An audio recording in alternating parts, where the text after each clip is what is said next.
Olá, amigos. Hoje vamos tratar do capítulo 4 do Evangelho segundo o Espiritismo. Mas antes de começar propriamente o assunto, vamos nos concentrar e orar. Pai nosso que estás nos céus, santificado seja o vosso nome. Venha a nós o vosso reino. Seja feita a vossa vontade, assim na terra como nos céus. O pão nosso de cada dia nos dai hoje. Perdoai, Senhor, as nossas dívidas, assim como nós perdoamos aos nossos devedores. E não nos deixeis cair em tentações, mas livrai-nos de todos os males. Que assim seja, Senhor. Ninguém poderá ver o reino de Deus se não nascer de novo. Marcos e Mateus relatam o seguinte: chegando a Cesareia, Jesus interrogou a seus discípulos: quem dizem os homens ser o Filho do Homem? E eles disseram: uns dizem ser João Batista, outros Elias, Jeremias ou um dos profetas. Jesus lhes disse então: e vocês, quem dizeis que eu sou? Simão Pedro, respondendo, disse-lhe: tu és o Cristo. E Jesus respondeu: bem-aventurado és tu, Simão, porque isso não te foi revelado pela carne e pelo sangue, mas por meu Pai que está nos céus.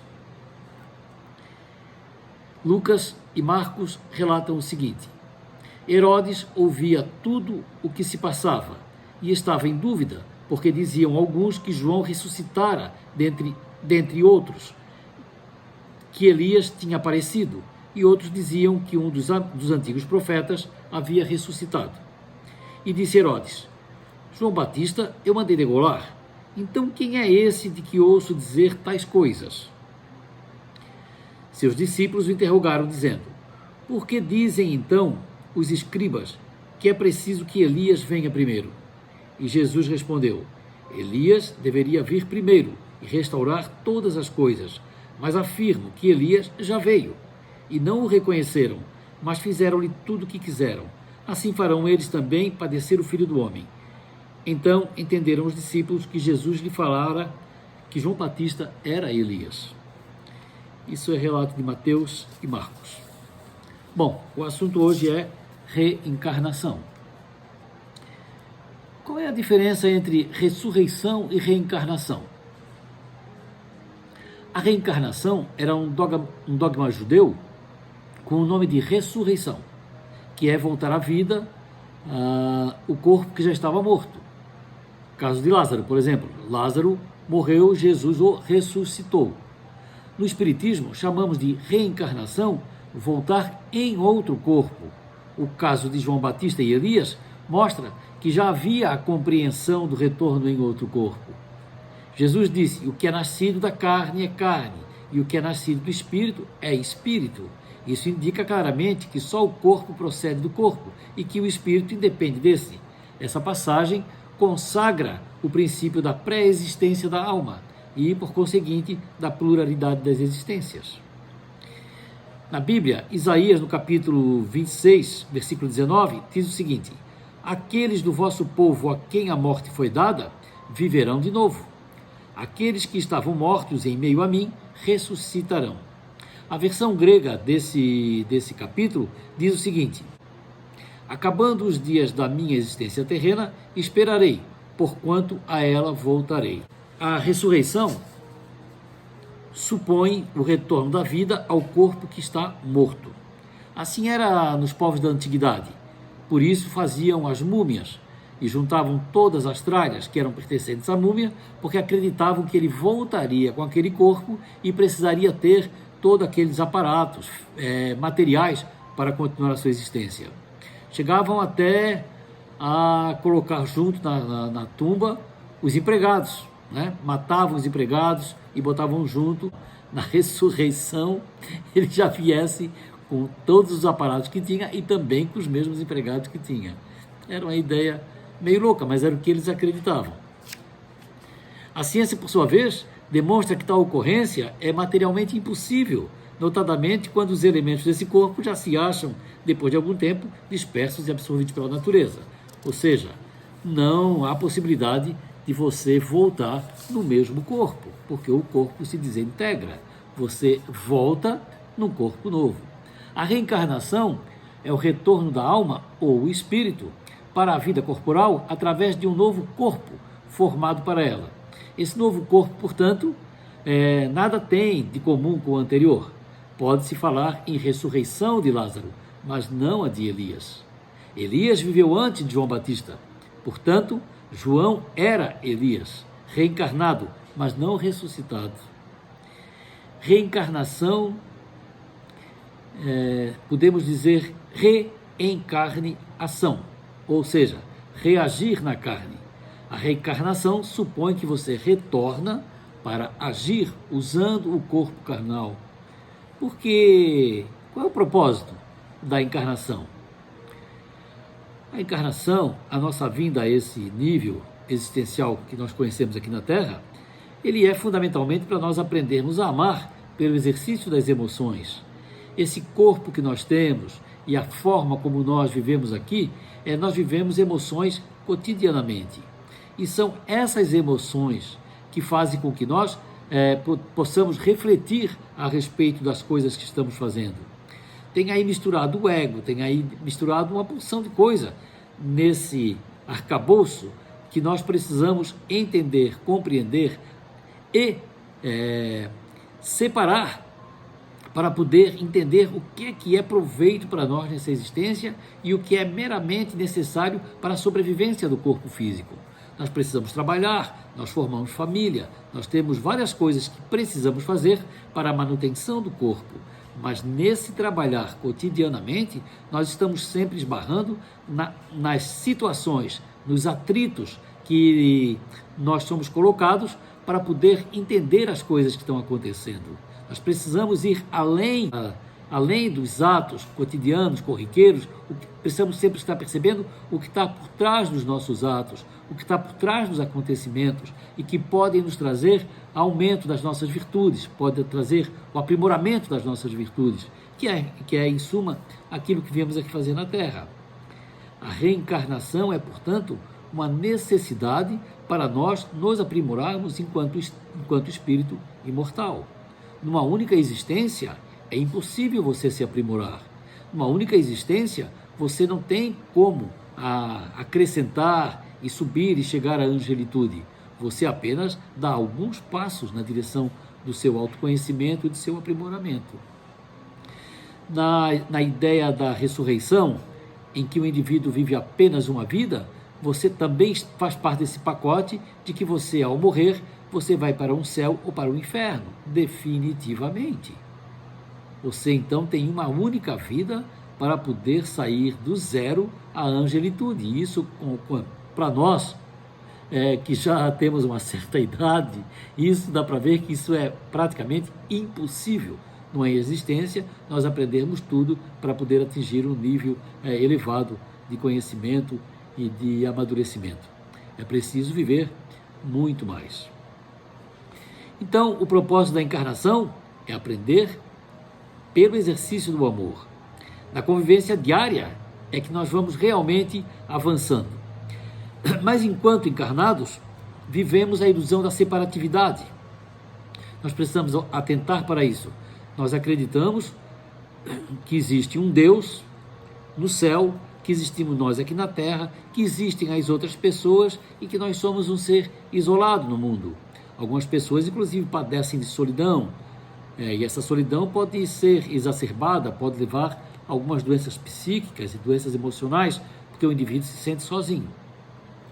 Só quando ele começa a entender que ele é parte de Deus, que ele é cria de Deus e que é parte de Deus, é que realmente então ele consegue se colocar no mundo de uma maneira mais tranquila, mais serena e participativa.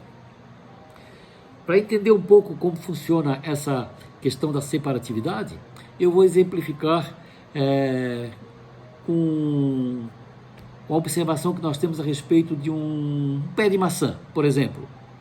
Imaginamos uma macieira.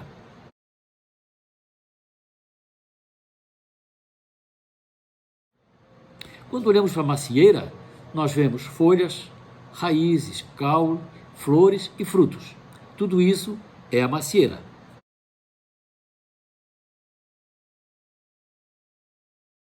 Certo? Quando nós colhemos a maçã e pegamos uma maçã na mão,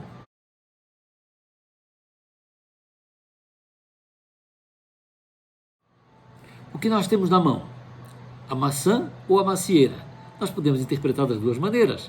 Aqui é a maçã individualizada, mas ela é parte da macieira, que saiu da macieira e agora está na minha mão. Entretanto, quando eu abro essa maçã,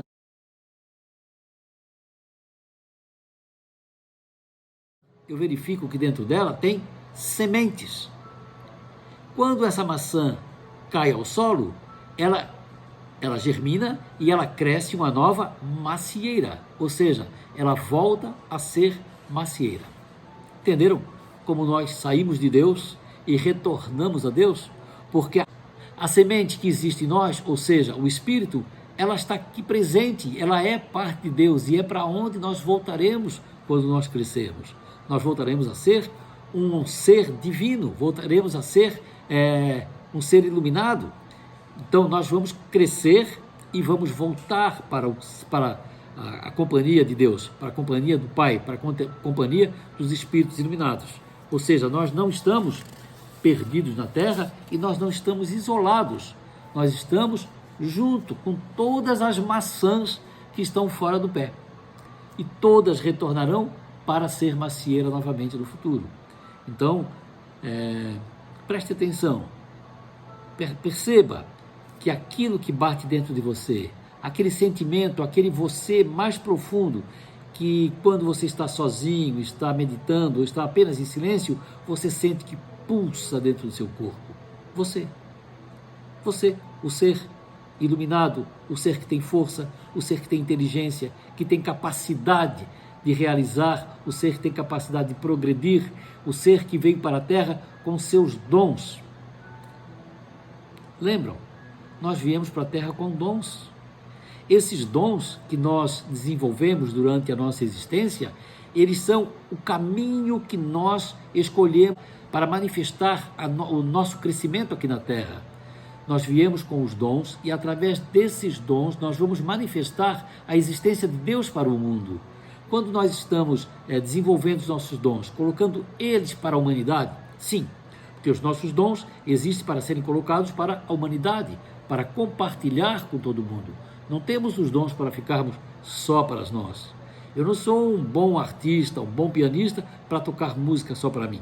Não, eu toco para as outras pessoas ouvirem e as pessoas se maravilham com a qualidade da minha execução, não é? Eu sou um bom profissional, um bom carpinteiro.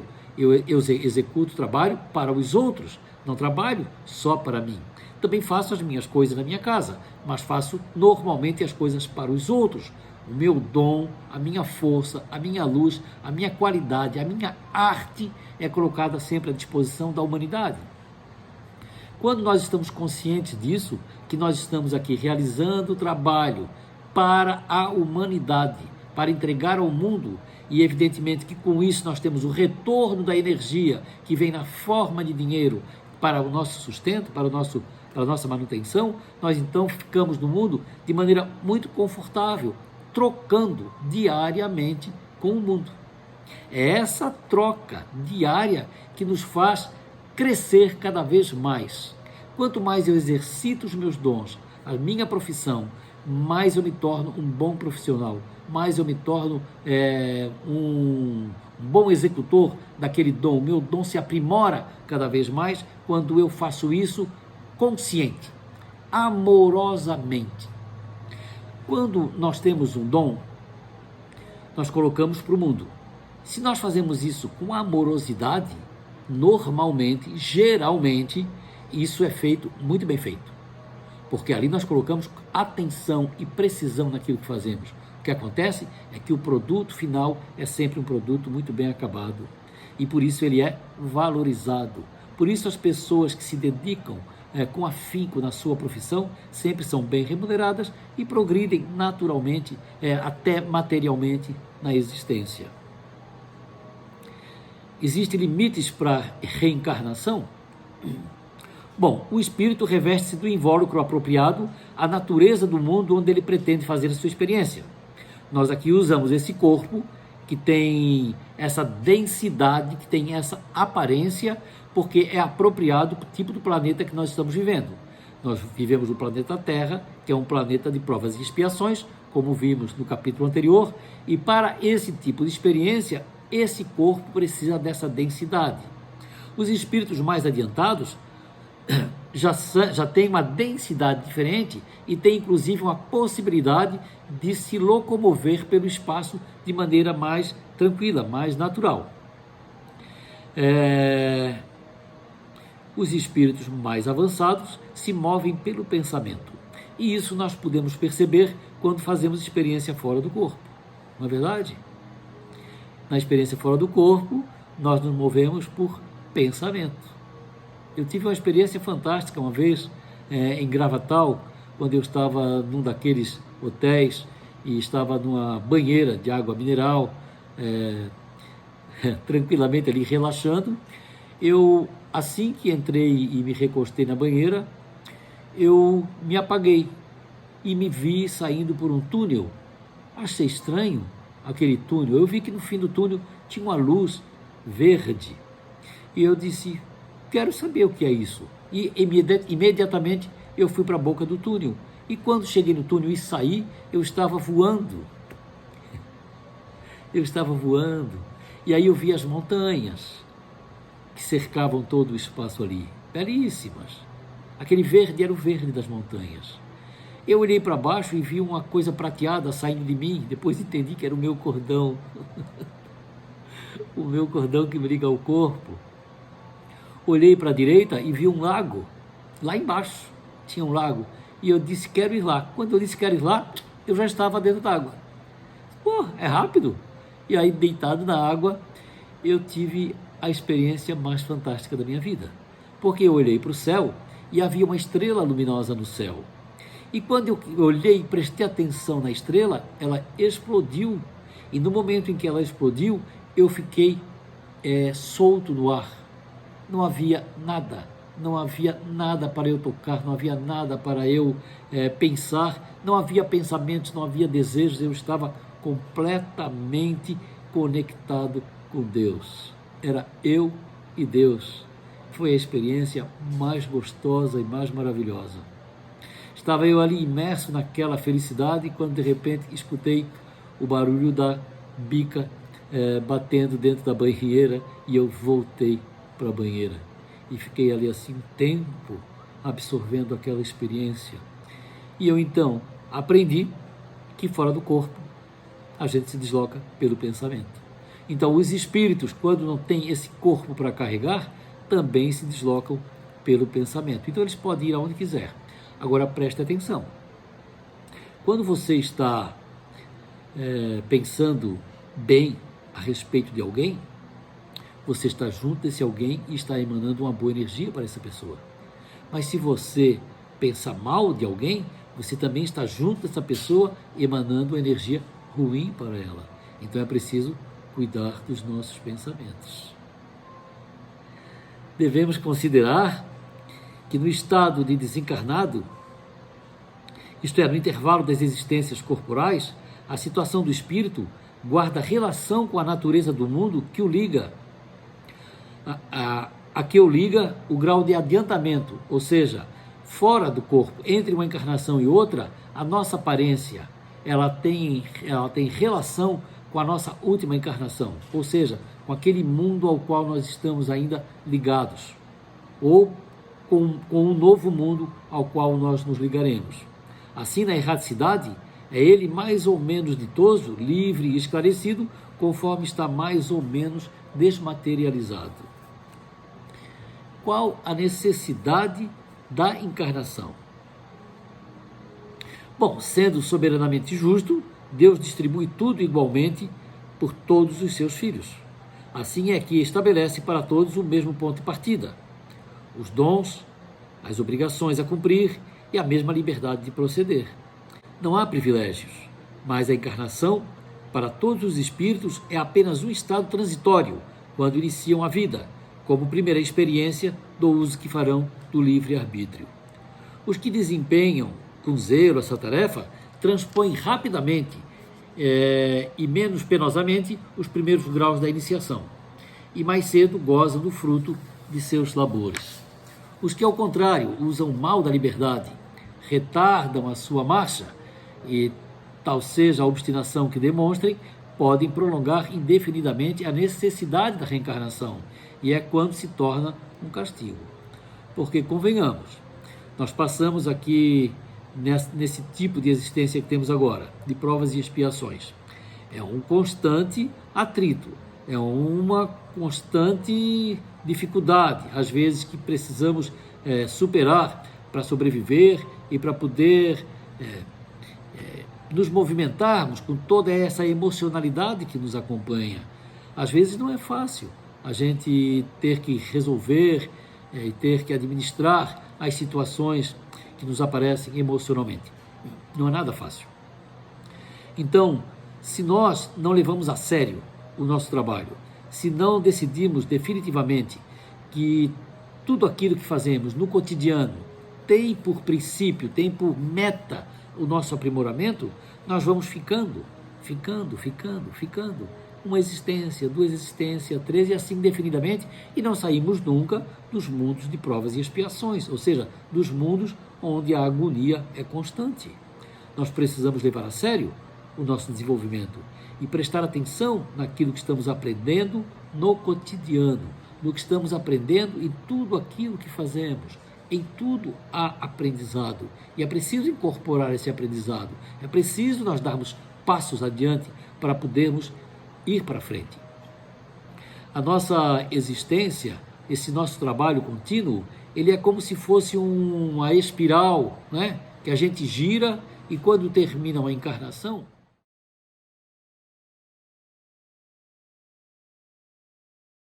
como uma mola, né? Quando termina o primeiro círculo, a mola não encontra mais a ponta, ela está um pouquinho acima e ela passa direto e continua girando, e quando chega naquele ponto ela está um ponto acima, e assim vai subindo a espiral da mola. Então é como se fossem as nossas experiências contínuas, onde nós a cada rodada que fazemos temos um grauzinho a mais na evolução, e aí então nós não precisamos passar por tudo aquilo que passamos antes. Vamos fazer uma experiência nova, vamos ampliar o nosso conhecimento, vamos alargar a nossa capacidade de interpretar as coisas, vamos alargar o nosso conhecimento do todo sobre nós e sobre o universo, e assim vamos crescendo progressivamente, se nós quisermos, se nós nos atentarmos para a razão de estar aqui. Caso contrário, vamos ficar patinando. Ao invés de, após o primeiro círculo, estar acima da ponta da mola, nós vamos colar na ponta da mola, e aí não será mais uma mola, será apenas um círculo de ferro girando no chão. Duro, não é? É duro pensar nisso. A condição em que cada um nasce e vive faz parte do tipo de experiência que cada um veio fazer. Tanto fartura quanto miséria são condições que escolhemos para fazer nosso processo de aprendizado. Deus é justo, Deus é amor. Ninguém nasce pobre ou rico por merecimento ou por castigo, mas sim porque escolhemos aquele tipo de vida, com fartura ou com necessidades, para aprender algumas virtudes que estão ligadas a esse tipo de experiência, a esse tipo de condição. Então, precisamos respeitar e ajudar todos os nossos irmãos que são menos favorecidos materialmente, fisicamente do que nós, porque eles estão, com toda certeza, com mais necessidade para vencer esse programa deles. Esse programa está um pouco mais pesado e ele precisa, às vezes, da ajuda de quem está à sua volta. Em todo tipo de situação, há material para refletirmos sobre o que nos convém para crescermos como seres espirituais. É preciso estar atento e forte, sempre. Agora, mais uma vez, eu convido os amigos para um momento de reflexão, de introspecção, e vamos fazer uma oração. Então, vamos elevar o nosso pensamento a Deus, vamos nos conectar com os nossos guias espirituais, com nossos anjos da guarda, e vamos fazer um pensamento de amorosidade para as pessoas que convivem por perto de nós, que convivem na nossa cidade, no nosso país e em todo o planeta, e que nesse momento estão passando por uma dificuldade terrível que é a convivência com esse perigo constante da contaminação de um vírus que tem sido bastante difícil para algumas pessoas superarem. Não é verdade? Vamos emanar o nosso amor, o nosso carinho para toda a humanidade. Senhor do Universo, dá-nos a tua luz e o teu amor, o teu conhecimento e a tua verdade. Precisamos de ti, Pai amado. Ensina-nos. Somos crianças ainda a engatinhar pelo chão terreno. Ajuda-nos para podermos caminhar a passos largos ao teu encontro. Dai a todos nós aqui presentes tudo o que necessitamos. Somos fracos. Ajuda-nos, Pai amado. Queremos mudar ainda hoje, mudar para mais perto de ti, para mais perto dos que de nós precisam. Obrigado, Senhor, por todos nós. Até breve.